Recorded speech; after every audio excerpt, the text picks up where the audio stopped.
നമ്മുടെ സഭയുടെയും നമ്മുടെ കൂട്ടായ്മകളുടെയും ഇടവകളിലൊക്കെ ഉള്ള ഒരു അപകടം പിടിച്ച ഒരു പ്രവണതയുണ്ട്.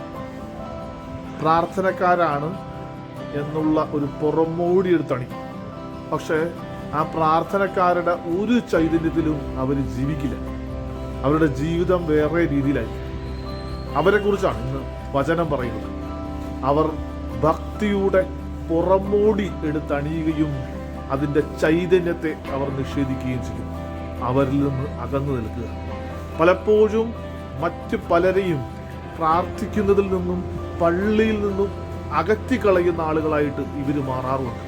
പ്രാർത്ഥനക്കാരാണെന്നും പള്ളിയുടെ അടുത്ത ആളുകളാണെന്നുമുള്ള വേഷം ഒരു കിട്ടും. പക്ഷേ അവരുടെ ജീവിതവും അവരുടെ ചൈതന്യവും അന്തസത്തയും ഒക്കെ ഈ പ്രാർത്ഥനാ ജീവിതവുമായിട്ട് ഒട്ടും പൊരുത്തപ്പെട്ടു പോകാത്തത് ഇരിക്കുകയും ചെയ്യും. ഞാൻ ആത്മശോധന ചെയ്യേണ്ട കാര്യമുണ്ട്. എൻ്റെ പ്രാർത്ഥനയുടെ ചൈതന്യം എൻ്റെ ഉള്ളിൽ കാത്തു സൂക്ഷിക്കുവാൻ എന്നെ കൊണ്ട് സാധിക്കുന്നുണ്ടോ എന്നുള്ള കാര്യം.